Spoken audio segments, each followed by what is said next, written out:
नमस्कार बच्चों, कैसे हैं आप लोग? बहुत अच्छे होंगे। इस सेशन को स्टार्ट करने से पहले एक बेहतरीन शायरी मैं आपके सामने प्रस्तुत करना चाहता हूं। वो है, हर रोज गिरकर मुकम्मल खड़े हैं, हर रोज गिरकर मुकम्मल खड़े हैं, ए जिंदगी गौर से देख मेरे हौसले तुझसे भी बड़े हैं। हम लोग आज बात करने वाले हैं 12th केमिस्ट्री का चैप्टर 1 जो कि सॉलिड स्टेट है, और ये हमारा वीडियो दूसरा है। अगर पहला वीडियो नहीं देखे हैं तो जरूर देखिए, ठीक है।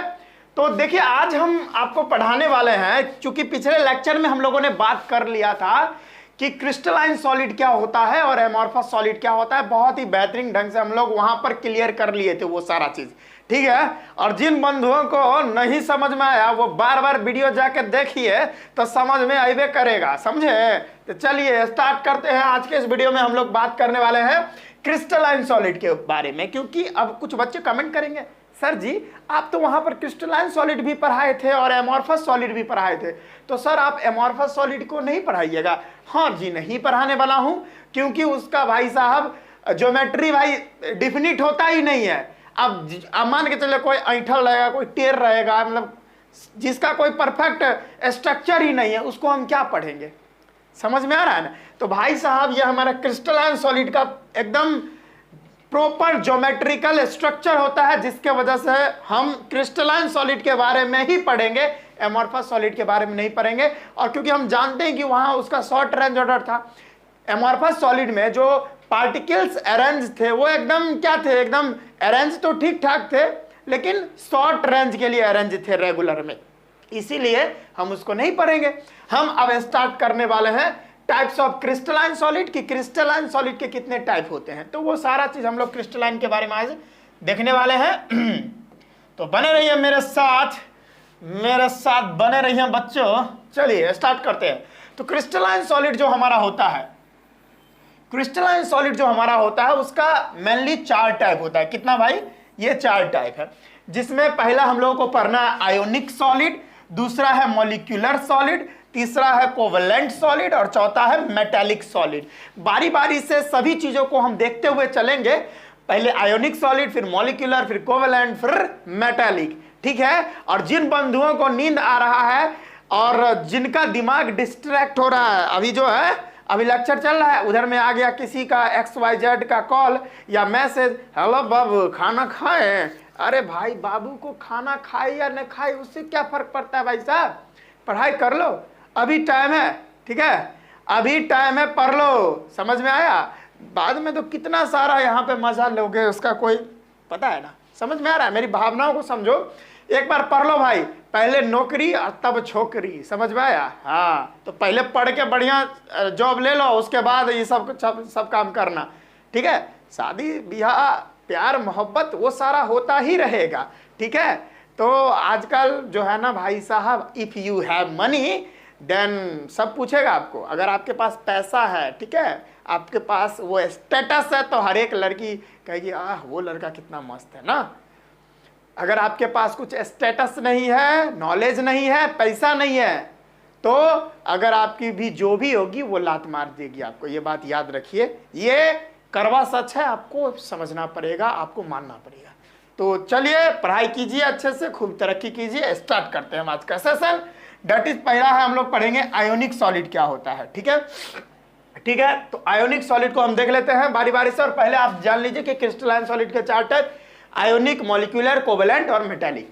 समझ में आई बच्चों? तो चलिए नेक्स्ट देखते हैं हम लोग। चलिए तो आयोनिक की बात करते हैं। आयोनिक सॉलिड क्या होता है, ठीक है। आयोनिक नाम से ही पता चल रहा है कि ये जो भी सॉलिड होगा वो आयंस से मिलकर बना रहेगा। क्या बच्चों? ये ऐसा सॉलिड होगा जो आयंस से मिलकर बना होगा। तो चलिए हम देख लेते हैं आयंस क्या होता है। ये नया टर्म आ गया, मैं दूसरा यूज करना चाहूंगा यहाँ पे। ये देखिए, तो ला जीना जीना।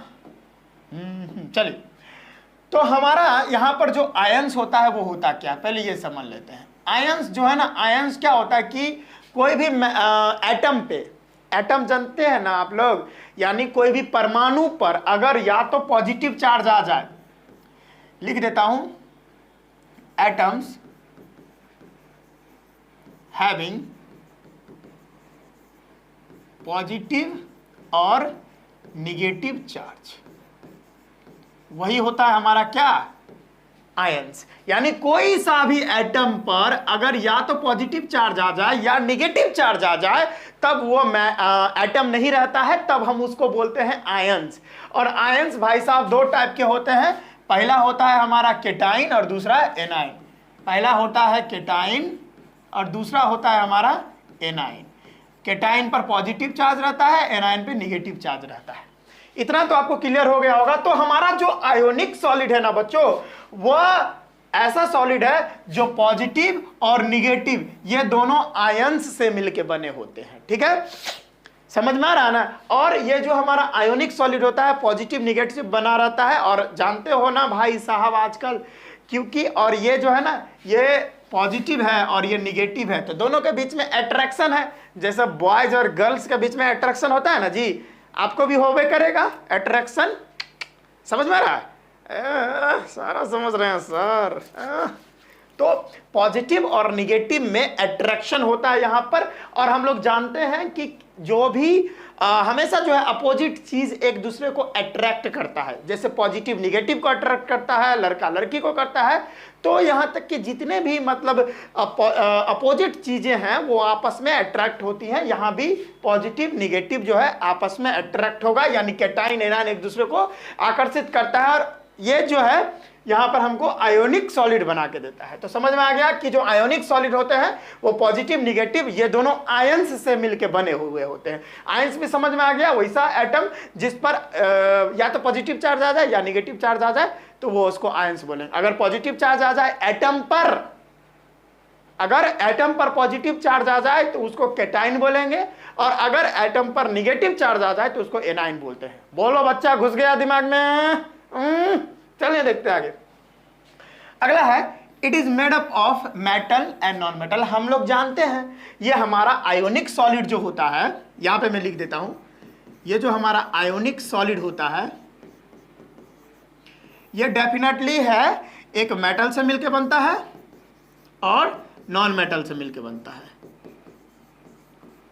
ठीक है, याद रखिएगा जो आयोनिक सॉलिड होता है एक मेटल के एटम से एक नॉन मेटल के एटम से। मेटल का एटम अगर एक इलेक्ट्रॉन लॉस करता है तो यहां पर हमारा कैटाइन बनता है। ठीक है, और नॉन मेटल एक इलेक्ट्रॉन जो ये मेटलवा एक लॉस किया तो ये नॉन मेटलवा गेन किया, तो मेटलवा जो एक इलेक्ट्रॉन लॉस किया तो वो कैटाइन बन गया, और नॉन मेटल अगर वो इलेक्ट्रॉन गेन किया उसको दे दिया तो वो एनाइन कहलाया हमारा। ठीक है, तो कैटाइन और एनाइन ओवरऑल तो हो ही गया। समझ में आ रहा है ना? हाँ, तो हमारा जो मेटल और नॉन मेटल होता है ये दोनों से मिलकर हमारा आयोनिक सॉलिड बना होता है। आप जैसे कि यहां पर देख सकते हो ये स्ट्रक्चर है NaCl का। किसका है? NaCl का। और जिसमें देख सकते हो ये Na पॉजिटिव और ये Cl माइनस चार्ज यहां पर दिख रहा है, जो कि Na क्या है? कैटाइन है, और Cl माइनस क्या है? एनाइन है। कोई प्रॉब्लम नहीं। तो यहां पर रेड रेड जो देख रहे हो वो क्या है? हमारा कैटाइन है, और ये जो ब्लू ब्लू देख रहे हो ये एनाइन है। और चूंकि रेड जो है यहां पर क्या ये छोटा साइज है, तो भाई साहब ये कैटाइन का जो साइज होता है ना, कैटाइन का जो साइज होता है मैं बता देता हूं। कैटाइन का साइज क्या होता है? स्मॉलर होता है, और एनाइन का जो साइज होता है वो क्या होता है? लार्जर होता है। समझ में आया? ये कारण है, मैं बताऊंगा अगले लेक्चर्स जो आएंगे उसमें मैं बताऊंगा कि भाई साहब कैटाइन का जो साइज है वो छोटा क्यों हो जाता है और एनाइन का साइज बड़ा क्यों हो जाती है, ये मैं बताऊंगा। आगे देखिए, आयोनिक सॉलिड ये यहां पर तो समझ में आ गया, ये दोनों पॉइंट क्लियर हो गया। तीसरा पॉइंट है इसमें जो होती है ना आयोनिक बॉन्डिंग होती है, डेफिनेटली है, यानी आयन से मिलकर बना है तो इसमें आयोनिक बॉन्डिंग होगी। आयोनिक सॉलिड में आयोनिक बॉन्डिंग होगी, दैट्स इट। समझ में आया? चलिए अगला है कि ये जो भी सॉलिड होते हैं ये हार्ड होते हैं और ब्रीटल होते हैं, डेफिनेटली, क्योंकि इसमें इलेक्ट्रोस्टैटिक फोर्स ऑफ अट्रैक्शन काम कर रहा होता है, चार्ज वाला अट्रैक्शन, जो एक दूसरे को बहुत जोर से पकड़ के रखते हैं, छोड़वे नहीं करते हैं। अब एक दूसरे को बहुत कस के पकड़ेगा तो जानते हो ना भाई, एक दूसरे को अगर कोई कस के पकड़ ले है तो छोड़ेगा? जानवे करते हैं। एक वीडियो वायरल हुआ था जिसमें एक लड़का एक लड़की को, यानी गर्लफ्रेंड और बॉयफ्रेंड था, एक दूसरे को बहुत कस के पकड़े हुआ था। इधर से लड़का वाला का मम्मी पापा खींच रहा था, इधर से लड़की वाला का मम्मी पापा खींच रहा है, भाई छोड़िए नहीं रहा है।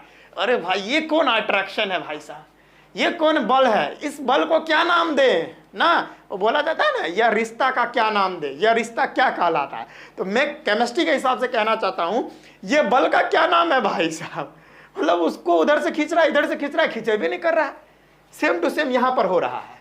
हाँ, तो यहां पर जो हार्ड होता है हमारा ये आयोनिक सॉलिड जो होता है उसमें जो बॉन्ड बनता है आयोनिक बॉन्ड, या हम बात करें तो आयोनिक सॉलिड जो होते हैं वो बहुत हार्ड होते हैं और ब्रिटल होते हैं, और इसमें जो बॉन्डिंग होती है ना आयोनिक बॉन्डिंग वो भी बहुत हार्ड होती है, ठीक है, और ब्रिटल भी होते हैं। समझ में आ गया। अगला देखिए, ये हाई मेल्टिंग पॉइंट होता है, डेफिनेटली है, एक दूसरे को छोड़वे नहीं कर रहा है ना, यानी एक पॉजिटिव चार्ज यानी Na, मान के चलिए Na और Cl है, ठीक है, ये मान लीजिए Na है और Cl, इस दोनों के बीच में बॉन्ड बनता है, इस पर पॉजिटिव और इस पर निगेटिव। अच्छा एक बात मैं आपको बताना चाहूंगा, इसमें जो है ना कोई बॉन्ड होता नहीं है एक्चुअल में, अगर बात करें इस दोनों का क्या होता है, यहां पर ये पॉजिटिव चार्ज, यहां पर निगेटिव चार्ज, तो ये चार्ज का अट्रैक्शन होता है, एक्चुअल में कोई बॉन्ड होता नहीं है, ये चार्ज का अट्रैक्शन होता है, ठीक है, और अट्रैक्शन के वजह से ये फोर्स डेवलप होता है, उसका नाम है इलेक्ट्रोस्टैटिक फोर्स,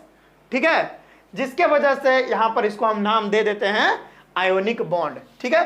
तो यहां पर ये बॉन्ड बहुत स्ट्रांग होता है, इसी के लिए इस बॉन्ड को ब्रेक करने के लिए हमको बहुत ज्यादा टेम्परेचर देना पड़ेगा, बहुत ज्यादा तापमान देना पड़ेगा, बहुत ज्यादा एनर्जी देना पड़ेगा, तब जाके ये बॉन्ड ब्रेक करेगा। बस वही बात यहां पर है, इसी के लिए यहां पर इसका मेल्टिंग पॉइंट, कथनांक और गलनांक जो होता है वो बहुत हाई होता है, बहुत ज्यादा। आगे देखते हैं और क्या है भाई साहब, पुअर थर्मल, यहां पे देखिए, poor thermal and electrical conductor in solid state, यानी पुअर थर्मल कहने का मतलब हीट होता है, ठीक है, पुअर थर्मल कहने का मतलब हीट होता है, यानी यह जो है ना हीट का बहुत ही पुअर कंडक्टर होता है, इसमें से हीट फ्लो नहीं होता है, किस चीज में, तो सॉलिड स्टेट में। कारण अभी हम सॉलिड स्टेट ही पढ़ रहे हैं, तो सॉलिड स्टेट में हमारा जो आयोनिक सॉलिड होता है वो जो है हीट को कैरी नहीं करता है, हीट को ट्रांसफर नहीं करता है, हीट को कंडक्ट नहीं करता है, और इलेक्ट्रिसिटी को भी कंडक्ट नहीं करता है सॉलिड स्टेट में। इसका मैं कारण देता हूं कि मान के चलिए यहां पर NaCl बहुत सारा है, तो NaCl में अगर आप करंट घुसाओगे तो करंट लगेगा क्या, नहीं लगेगा, यानी करंट उसमें चारों तरफ जाएगा क्या, नहीं जाएगा। क्यों, क्योंकि सॉलिड स्टेट में जो आयंस होते हैं, सॉलिड स्टेट में जो आयंस होते हैं वो फ्री नहीं होते हैं, समझ में आ रहा है, सॉलिड स्टेट में आयंस जो होते हैं वो फ्री नहीं होते हैं, और फ्री नहीं होंगे तो भाई इलेक्ट्रिसिटी कंडक्ट नहीं होती है।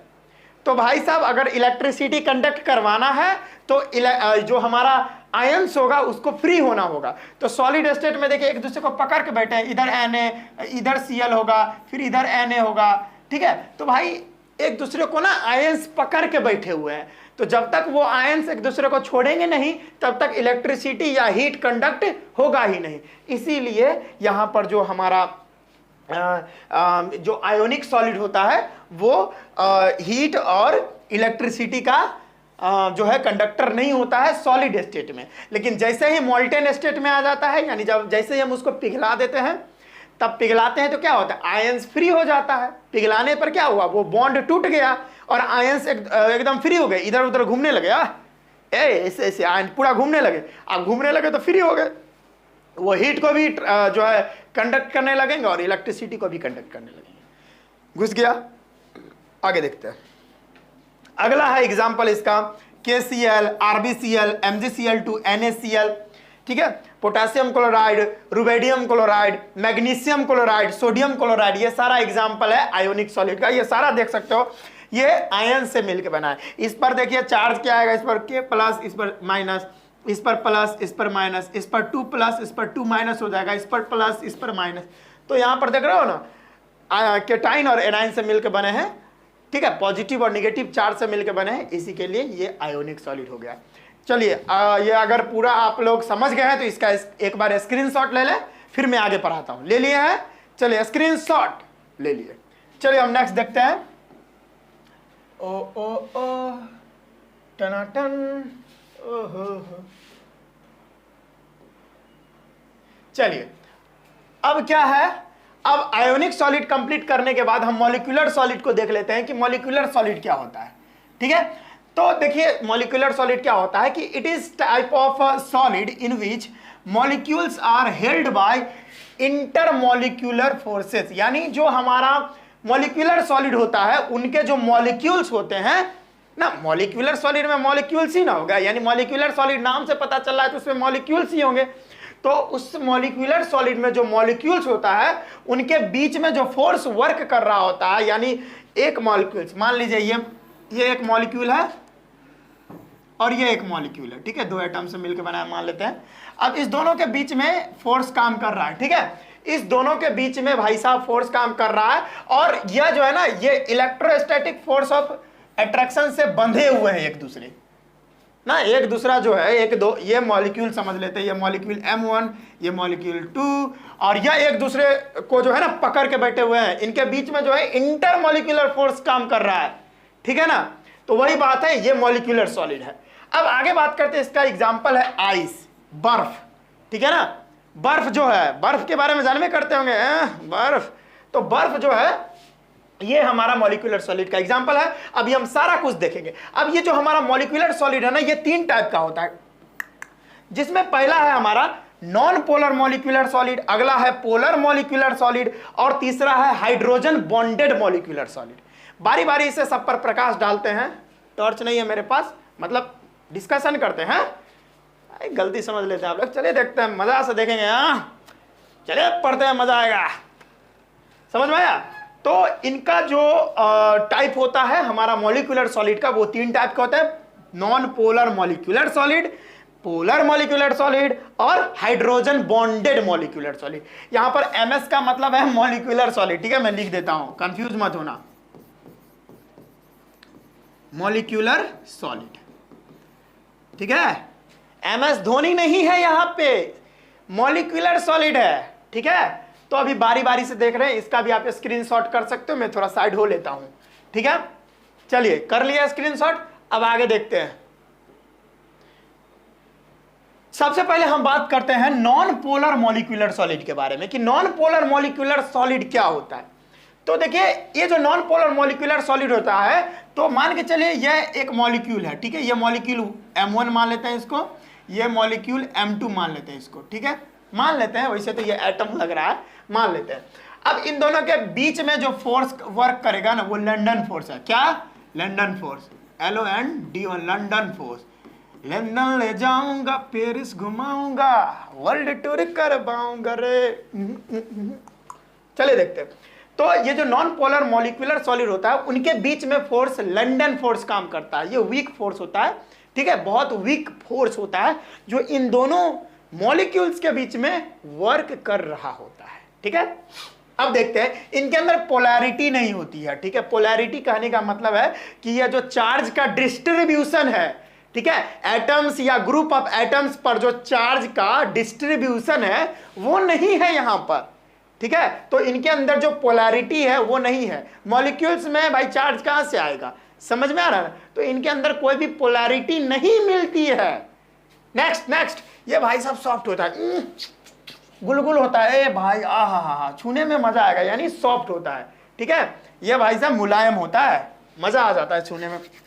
अब देखिए इनमें ये जो नॉन पोलर मॉलिक्यूलर सॉलिड्स जो होते हैं, जैसे यहाँ पे hydrogen, chlorine, iodine, oxygen, methane, ये जो होते हैं इनका मेल्टिंग पॉइंट क्या होता है? मेल्टिंग पॉइंट बहुत ज्यादा लो होता है। क्या होता है? मेल्टिंग पॉइंट लो होता है। समझ में आ गया? अब देखते हैं इसका जो एक और मेन चीज बात है, ये बहुत इंपॉर्टेंट है कि poor thermal and electrical conductor, यानी इनका जो हीट है, थर्मल मींस डायरेक्ट समझ लो हीट,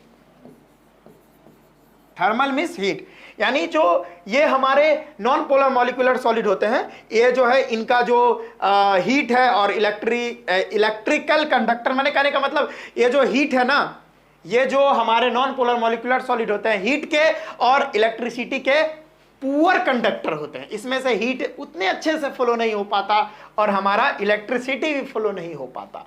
समझ में आया? और अगर हम बात करें इसका एग्जाम्पल, तो हाइड्रोजनवा हो जाएगा, क्लोरीनवा, आयोडीनवा, ऑक्सीजनवा और मीथेन। ये देखिए, ये CH4 बहुत इंपॉर्टेंट है, ये मैं बता देता हूँ, CH4 को मीथेन बोलते हैं। आपने 10th में भी ये बात पढ़ रखा होगा, फिर भी मैं बता देता हूं, ठीक है। तो नॉन पोलर मॉलिक्यूलर सॉलिड समझ में आया। फिर आगे बढ़ते हैं, स्क्रीनशॉट करते जाइए। चलिए अब हम पढ़ते हैं polar molecular solid. Polar molecular solid, अब देखिए ये जो पोलर मॉलिक्यूलर सॉलिड होता है, इनके बीच में जो फोर्स होते हैं वो डाइपोल डाइपोल फोर्स होता है। क्या होता है भाई? डाइपोल डाइपोल फोर्स होता है। क्या? Dipole dipole. तो ये जो हमारा पोलर मॉलिक्यूलर सॉलिड जितना भी होगा, तो उनके बीच में, उनके जो भी मॉलिक्यूल्स होंगे उनके बीच में डाइपोल डाइपोल फोर्स काम कर रहा होता है, ठीक है। चलिए, और इनके अंदर पोलैरिटी होती है, चार्ज का डिस्ट्रीब्यूशन होता है एटम्स पे। देख रहे हैं ना, यहाँ पे HCl है, इस पर पार्शियल पॉजिटिव चार्ज है, इस पर पार्शियल निगेटिव चार्ज है। फिर हाइड्रोजन पर देखिए पार्शियल पॉजिटिव है, पार्शियल निगेटिव है। इसी के लिए यहां पर पोलैरिटी है। यहां पर क्या है? पोलैरिटी है। घुस रही है दिमाग में, मजा आ रहा होगा एकदम। हाँ, अभी जो है वो बाबू खाना खाए कि नहीं खाए उसको छोड़कर अभी पढ़ाई कर लीजिए, तो जिंदगी में बहुत पूछने वाली आएगी। बाबू खाना खाए तो आप भी रिप्लाई दीजिएगा हाँ बाबू खा लिए, ठीक है। अब ये बाबू सोना करने के चक्कर में बहुत अच्छे लोग मीठा बोलते थे, वो भी तोतले हो गए हैं, ठीक है। तो बी केयरफुल पापा की परियां, ये ऐसा बोलकर आदमी को, लड़कों को तोतला ना बनाए। चलिए स्टार्ट करते हैं। तो ये जो पोलैरिटी होती है इसमें बहुत अच्छा होता है, क्योंकि इस पर चार्ज का, एटम्स पर चार्ज का डिस्ट्रीब्यूशन होता है, तो इसके पास पोलैरिटी होती है। और ये भी एकदम, ये भी सॉफ्ट होते हैं, देखिए बहुत सॉफ्ट होते हैं, ठीक है, समझ में। ये भी बहुत ही सॉफ्ट होते हैं, इनका भी मेल्टिंग पॉइंट कम होता है, लेकिन एज कंपेयर टू अगर हम बात करें पिछला वाला नॉन पोलर से, थोड़ा ज्यादा मॉडरेट होता है ये मेल्टिंग पॉइंट इसका, ठीक है। और भाई साहब ये poor thermal and electrical conductor, ये भी जो है ना इलेक्ट्रिसिटी का, और थर्मल मींस तो आपको बता ही दिया हीट होता है। हीट का क्या होता है भाई साहब? पुअर कंडक्टर होता है, ठीक है। अब देखते हैं एग्जांपल इसका, सॉलिड सल्फर है, solid sulphur dioxide, sulphur dioxide SO2, ठीक है, और अमोनिया NH3, ठीक है। तो यहां पर सॉलिड सल्फर डाइऑक्साइड हो गया, सॉलिड अमोनिया हो गया, फिर HCl हो गया, हाइड्रोक्लोरिक एसिड, और इथानॉल, ठीक है। इथानॉल समझ में आ रहा है? मदिरा सेवन, तो वो हो गया, ठीक है। तो ये सारा जो है ना पोलर मॉलिक्यूलर सॉलिड है, इनके मॉलिक्यूल्स के बीच में डाइपोल डाइपोल फोर्स वर्क कर रहा होता है। एग्जांपल में मैंने बता दिया, हाइड्रोक्लोरिक एसिड जिसमें यहां पर पार्शियल पॉजिटिव पार्शियल निगेटिव होता है, और चार्ज का डिस्ट्रीब्यूशन होता है एटम्स के बीच में, इसी के लिए इसमें पोलैरिटी देखी जाती है। अब नेक्स्ट देखते हैं, पोलर मॉलिक्यूलर सॉलिड समझ में आया, तो आगे बढ़ते हैं बच्चों। हाइड्रोजन बॉन्डेड मॉलिक्यूलर सॉलिड, क्या बच्चों? हाइड्रोजन बॉन्डेड मॉलिक्यूलर सॉलिड, जिसमें इसका एग्जांपल मैं पहले बता देता हूं, आइस होता है, और ड्राई आइस बात कर ले तो ड्राई आइस में लिख देता हूं, एग्जाम में आ जाता है। ड्राई आइस जो है ना सॉलिड फॉर्म होता है कार्बन डाइऑक्साइड का, ठीक है, कार्बन डाइऑक्साइड का सॉलिड फॉर्म होता है। तो देखते हैं हाइड्रोजन बॉन्डेड मॉलिक्यूलर सॉलिड में जो होता है वहां पर अब जो मॉलिक्यूल्स है उसके बीच में हाइड्रोजन बॉन्ड बनता है, इसी के लिए तो इसको हाइड्रोजन बॉन्डेड मॉलिक्यूलर सॉलिड बोला जाता है, ठीक है। मॉडरेटली हाई मेल्टिंग पॉइंट, और अगर हम बात करें ना तो अभी जो जितना भी दो पा रहे हैं पोलर और नॉन पोलर, उन दोनों से सबसे ज्यादा मेल्टिंग पॉइंट इसका होता है हाइड्रोजन बॉन्डेड मॉलिक्यूलर सॉलिड का। फ्रिज में देखते हैं ना बर्फ बनता है, तो उसको एक फट मारिएगा तो आपका हाथ फट जाएगा, तो बहुत ज्यादा स्ट्रांग होता है, इसी के लिए इसका मेल्टिंग पॉइंट भी तो ज्यादा होगा, उनमें जो बॉन्डिंग बनेगी वो स्ट्रांग होती है। वैसे तो नहीं स्ट्रांग होती है, लेकिन इतना स्ट्रांग होती है कि आपका हाथ और मुंह फाड़ दे, समझ में आया? हाँ, तो आप देखिए poor thermal and electrical conductor, ये भी भाई साहब बर्फ में जो है ना इलेक्ट्रिसिटी वगैरह हीट वगैरह फ्लो नहीं होती है, ठीक है, इसी के लिए वो पुअर कंडक्टर होता है, हीट और इलेक्ट्रिसिटी का। घुस रही है दिमाग में? हाँ, चलिए आगे देखते हैं। एग्जांपल तो मैंने बता दिया पहले, आइस है और ड्राई आइस। गॉट इट बच्चों? अरे जोर से बोलिए। हाँ, चलिए अब देखते हैं next. Hydrogen bonded can only form, यानी हाइड्रोजन बॉन्डेड नहीं होगा, हाइड्रोजन बॉन्ड यहां पे लगा दीजिए। Hydrogen bond can only form between phone, अरे फोन, वो फोन नहीं भाई, फोन का मतलब यहां पर हो गया, समझिए, F का मतलब है फ्लोरीन,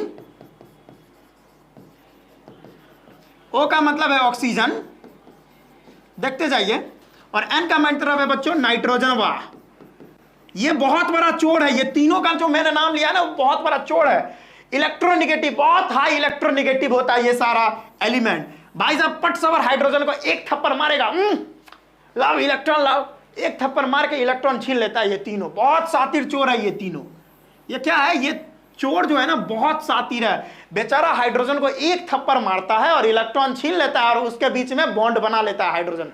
तो ये फोन में जो तीनों एलिमेंट देख रहे हैं बहुत सातिर चोर है।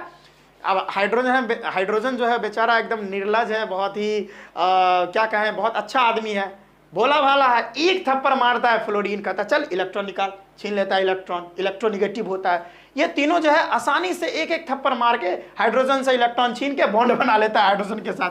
ठीक है, चलिए समझ में आ गया। अब यहां पर आइस का देख सकते हैं, यहां पर जो है हाइड्रोजन बॉन्डिंग बन रही है। ठीक है ना बच्चों, घुस रही है दिमाग में। तो यही है हमारा overall hydrogen bonded molecular solid. घुस गया दिमाग में, स्क्रीन शॉट कर सकते हैं हम, थोड़ा साइड हो लेते हैं। घुसी, चलिए नेक्स्ट। अब बात करते हैं हमारा बहुत important covalent solid. Covalent solid क्या होता है कि भाई साहब ये जो कोवेलेंट का मतलब ही है, क्लास 10th में आपने पढ़ा होगा कोवेलेंट बॉन्ड, जिसमें कोवेलेंट बॉन्ड कब बनता है, जब नॉन मेटल के एटम से आपस में जो है इलेक्ट्रॉन का शेयरिंग कर लेते हैं। इलेक्ट्रॉन का क्या करते हैं, शेयरिंग करते हैं, साझा कर लेते हैं। ऐसे ए भाई एक इलेक्ट्रॉन दे देना, तो देने लेने वाला काम नहीं होता है। वो कहता है चल एक इलेक्ट्रॉन तू अपना रख, और वो कहता है एटम चल तू अपना रख, दोनों जो है अपना मिल बांट के खा लेंगे उसको। तो ये वाला काम होता है। ठीक है, जैसे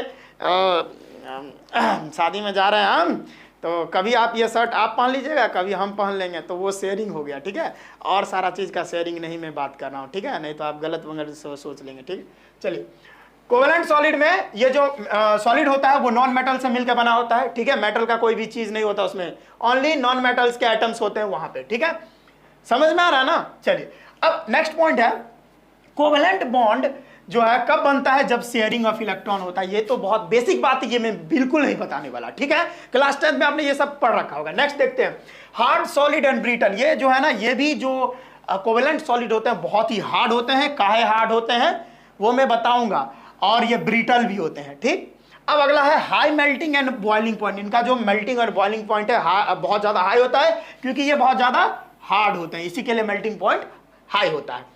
अब नेक्स्ट देखिए, they always forms giant molecule. Giant मतलब क्या, बहुत बड़ा बड़ा मॉलिक्यूल्स ये बनाते हैं। ठीक है, जैसे एग्जांपल में अभी आपको बताएंगे ग्रेफाइट वगैरह, जैसे डायमंड और ग्रेफाइट, बहुत जेंट मॉलिक्यूल्स है ये।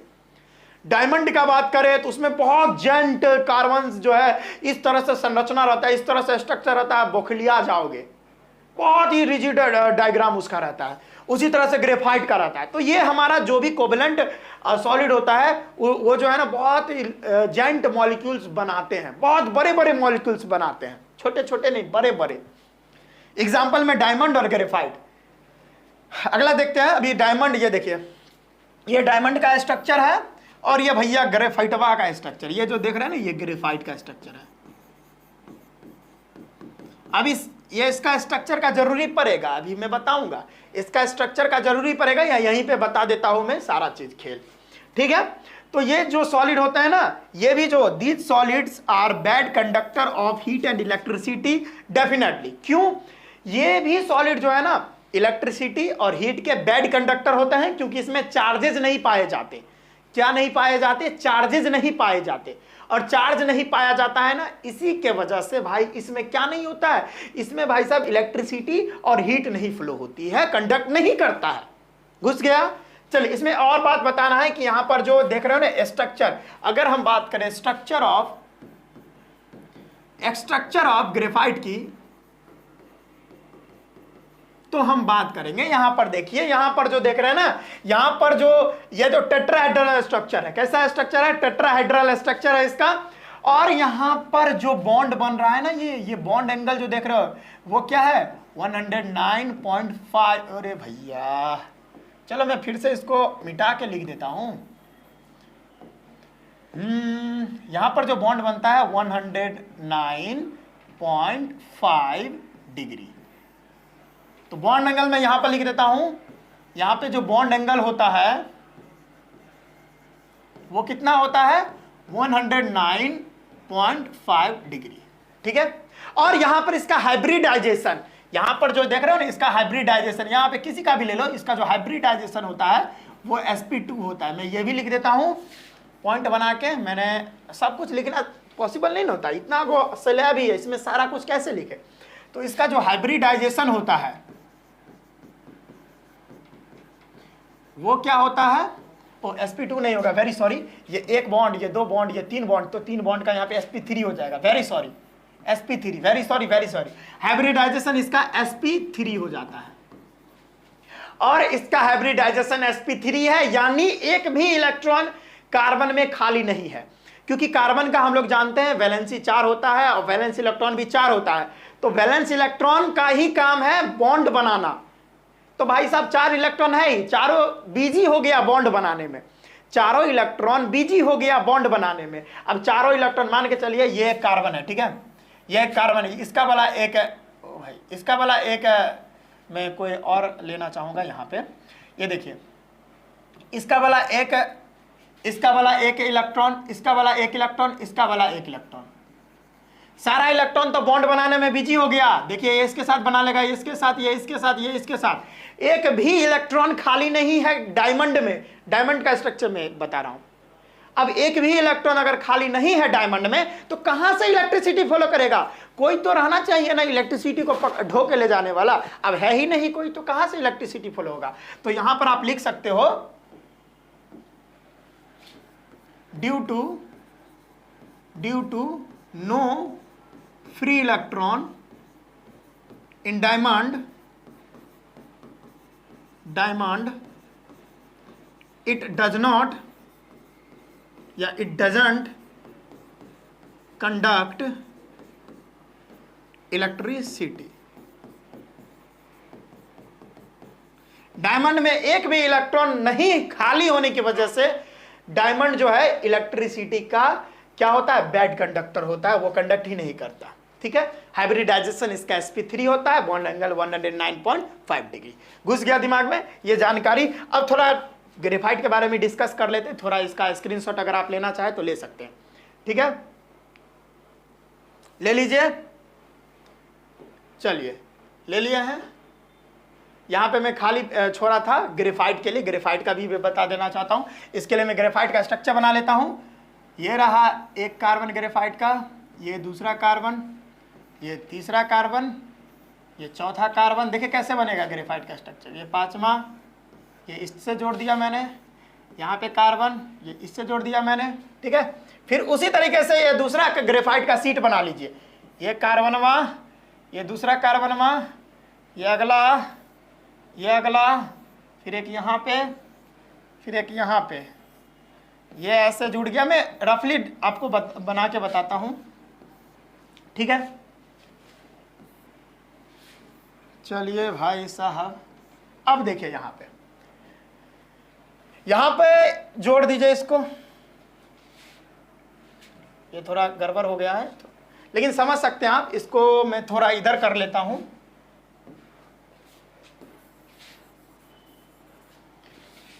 मस्ती में पढ़ते जाएंगे बस। इसको मैं यहां पे बना लेता हूं, यहां पे, ठीक है। अब देखिए, ठीक है, अब ये सही आ गया। अब ध्यान से देखिए, ग्रेफाइट का ये पहला सीट है और ये दूसरा सीट है, ठीक है ना। ये ग्रेफाइट का पहला, ये दूसरा, और दो ग्रेफाइट के सीट में जो डिस्टेंस होता है, नीट का ये क्वेश्चन है, नीट में ये आ चुका है। इसका जो होता है डिस्टेंस वो 340 पिकोमीटर होता है, ठीक है। पिकोमीटर पता है ना, एक पिकोमीटर में, ओ भैया इधर मैं लिख देता हूं, एक पिकोमीटर में कितना होता है डिस्टेंस, 10⁻⁻12 मीटर, ठीक है। तो इतना जो है डिस्टेंस होता है हमारा ग्रेफाइट का एक सीट और दूसरा सीट के बीच में। अब ध्यान से देखिए, यहां पर आप देख सकते हैं कि ये जो कार्बन है, ग्रेफाइट में जो कार्बन मौजूद आपको दिख रहा है, ये तीन ही इलेक्ट्रॉन इसका क्या है, इंगेज्ड है। ये देखिए पहला, ये देखिए दूसरा, और ये देखिए तीसरा। ये तीनों इलेक्ट्रॉन जो है ना इंगेज्ड है। बच गया एक इलेक्ट्रॉन जो कि फ्री है, इधर उधर घूम सकता है। और इसी के कारण ग्रेफाइट के एक इलेक्ट्रॉन फ्री होने की वजह से यहां पे ग्रेफाइट इलेक्ट्रिसिटी और हीट का गुड कंडक्टर बन जाता है। ठीक है ना, वही ग्रेफाइट की बात कर रहा हूं जो आपके पेंसिल में होती है। ठीक है, और इसका जो हाइब्रिडाइजेशन होता है वो sp2 होता है, क्योंकि यह बॉन्ड देखिए ना तीने बना रहा है। ठीक है, तो इसका हाइब्रिडाइजेशन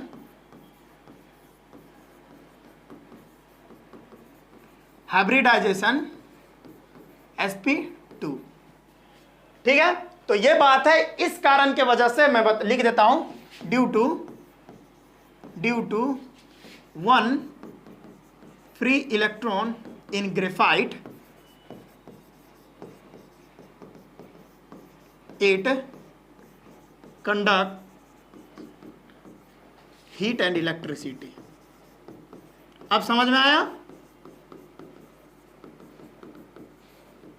ग्रेफाइट में एक इलेक्ट्रॉन फ्री होता है जिसके वजह से ग्रेफाइट हीट और इलेक्ट्रिसिटी का गुड कंडक्टर बन जाता है। तो ग्रेफाइट के बारे में मैं इतना ही बताऊंगा। फिर अब हम नेक्स्ट चलते हैं, इसका स्क्रीनशॉट लेना चाहे तो आप ले सकते हैं। ठीक है, चलिए ले लिया है। नेक्स्ट देखते हैं, ये भी खाली था। हाँ, मेटालिक सॉलिड।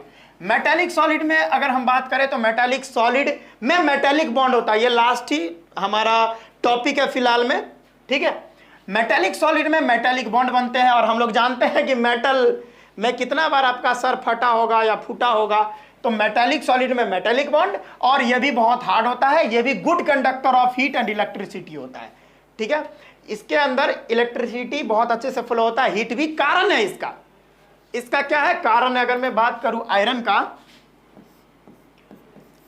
का अगर मैं बात करूं तो आयरन में जो ये आयरन जो है ना ट्रांजिशनल एलिमेंट होता है। तो ट्रांजिशनल एलिमेंट में क्या होते हैं कि उसका जो डी ऑर्बिटल होता है, किसका? ट्रांजिशनल एलिमेंट का, ट्रांजिशनल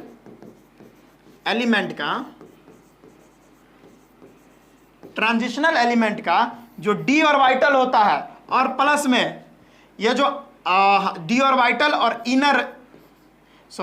आउटर मोस्ट ना, ट्रांजिशनल एलिमेंट का जो डी ऑर्बिटल होता है और जो आउटर शेल इलेक्ट्रॉन होता है, वो भी, ये दोनों इलेक्ट्रॉन, इसके भी इलेक्ट्रॉन और इसके भी इलेक्ट्रॉन, ये दोनों के इलेक्ट्रॉन क्या होते हैं? बॉन्डिंग में, केमिकल बॉन्डिंग में पार्टिसिपेट करता है। ठीक है, इसका भी इलेक्ट्रॉन। ठीक है, अगर हम बात करें तो इसके डी ऑर्बिटल में 6 इलेक्ट्रॉन मौजूद होते हैं, और ये जो आउटर शेल होता है उसमें 2 इलेक्ट्रॉन मौजूद होता है। तो टोटल मिला के हो गया 8 इलेक्ट्रॉन। और 8 इलेक्ट्रॉन, एक आयरन का एटम 8 इलेक्ट्रॉन क्या कर रहा है? उसका जो है मुक्त है, फ्री है, और बहुत सारा 8 इलेक्ट्रॉन मुक्त कर रहा है, जिसके वजह से बहुत सारा इलेक्ट्रॉन हो जाता है आयरन में, और बहुत सारे इलेक्ट्रॉन मुक्त हो जाते हैं। इसी के लिए उस बहुत सारे इलेक्ट्रॉन को हम बोलते हैं सी ऑफ इलेक्ट्रॉन।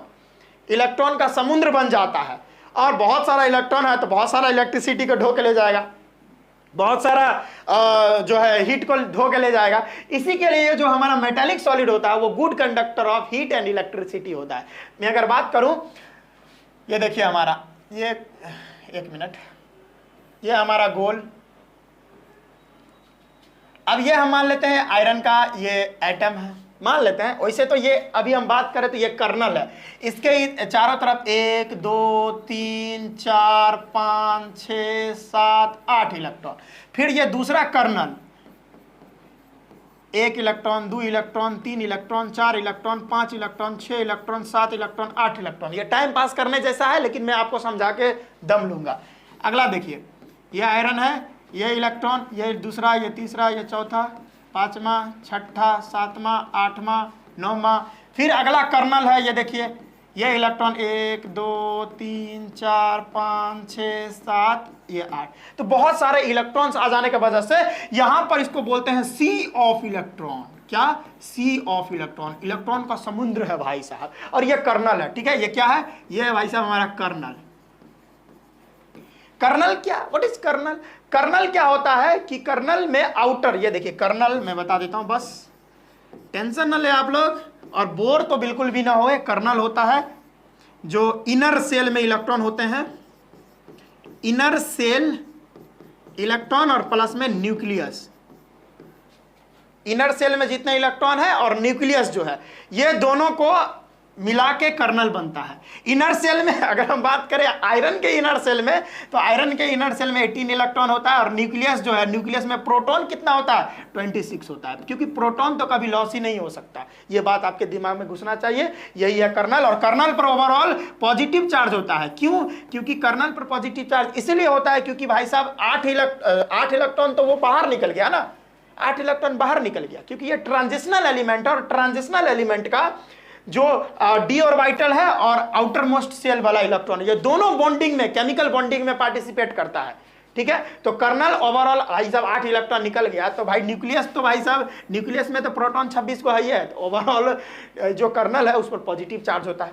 ठीक है, तो बहुत सारे इलेक्ट्रॉन्स हो जाने की वजह से सी इलेक्ट्रॉन का समुद्र बन जाता है, जिसके वजह से बच्चों ये बहुत अच्छा इलेक्ट्रिसिटी और हीट को फ्लो करवाने लगता है, कंडक्ट करने लगता है। अच्छा, एक लास्ट क्वेश्चन है, उसके बाद हमारा लेक्चर कंप्लीट हो जाएगा। क्वेश्चन बहुत बार आ जाता है कि हमारा जो आयरन होता है या कोई भी मेटल है, ठीक है, तो मेटल को अगर हम हीट करेंगे, हीट करते जा रहे हैं, तो क्या उसका कंडक्टिविटी इंक्रीज करेगा कि डिक्रीज करेगा? यह एक बहुत बड़ा क्वेश्चन मार्क बनता है। तो सुनिए, क्या है कि हम इसको अगर हीट करेंगे तो शुरुआत में इनिशियली जो है टेम्परेचर इंक्रीज करता है, शुरुआत में टेम्परेचर इंक्रीज करेगा, लेकिन जैसे जैसे और टेम्परेचर बढ़ाते जाएंगे तो क्या होगा, कर्नल क्या होगा, ये देखिए कर्नल अपने जगह से क्या होगा, डिस्टर्ब होने लगेगा, और कर्नल अपने जगह से डिस्टर्ब होगा तो ये कर्नल ये दोनों आप जो है करीब आने लगेगा, और कर्नल करीब आने लगेंगे तो कर्नल होता है पॉजिटिव चार्ज, तो पॉजिटिव चार्ज क्या होता है, रिपेल होने लगेगा, और रिपेल होने का लगेगा तो जिसके वजह से ये कर्नल का पोजीशन डिस्टर्ब हो जाने की वजह से कंडक्टिविटी घटने लगती है। तो ये क्वेश्चन था, मैं आपको बता दिया, शुरुआत में कंडक्टिविटी इंक्रीज करती है और बाद में डिक्रीज कर जाती है। तो यही था हमारा ओवरऑल मेटालिक सॉलिड जो हमारा आज कंप्लीट हो गया है। ठीक है, तो बच्चों आज के इस वीडियो में बस हम इतना ही रखते हैं। जोर से शोर से पढ़ाई करते रहिए।